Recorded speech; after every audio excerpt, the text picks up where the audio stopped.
I dislike what the police have become over the past years, but what I dislike more than that is people using their protected status to claim victimship. Apparently Thames Valley Police were investigating after a code word used by police was said to have been racist. Now, I do understand the situation surrounding this was a touchy one, as it was a code word used when allowing a family to access their dying relative who was in hospital at the time. But unless anything else comes to light, I fail to see how this is racist. Angela Lewcock, the mother of 19-year-old Sheldon Lewcock, was given the code name Banana following an accident where the 19-year-old was hit by a van in August 2022. 5 days after the incident in which he was hit whilst riding an electric bike, Sheldon sadly died. Mrs. Lewcock rushed to the scene holding his hand whilst paramedics attended to him. He was then airlifted to hospital and placed into an induced coma. Police have the code word banana as a password, which would allow them to access Sheldon's room at the hospital, to which his mother Angela Lewcock said, "I didn't really think much of it at the time," but has since clearly changed her mind and says it wasn't until later when she realised it was probably a racist comment. Now, I'm no plod, thank God, but I'm sure that the police on the scene, the lowly PCs, wouldn't have had much of a say about creating code words. It was more likely to have been a detective or a senior officer. Generally in these cases, detectives and senior officers don't have any contact with those involved at the time of the incident and probably never even saw the boy or his family to see that he was mixed race. Now, I'm not defending the police here as such, as we know they can be vile creatures, but a bit of common sense wouldn't go amiss. I understand why the family are mad, and I think that this is an attack on the police because no one's been held accountable for Sheldon's death.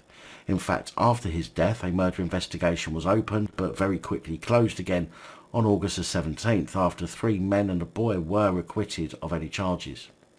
Even an inquest that was opened failed to put forward a cause of death, and then adjourned to carry out further investigations, and Sheldon's mother, Angela, has been quite rightly left feeling frustrated.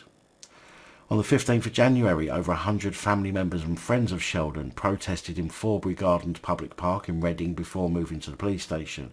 It was said to have been a peaceful protest, with protesters bearing banners reading the likes of "Justice for Sheldon" and "Shelley's World."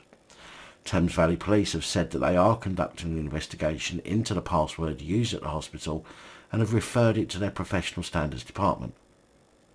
Now, as I've said, I completely understand the family are frustrated with the police. No one's been held accountable for their loved one's death, which is of course going to make people angry and upset, but I think this is a case of an overreaction by the boy's mother in a something over nothing scenario. Words can only be discriminatory if we allow them to have that meaning.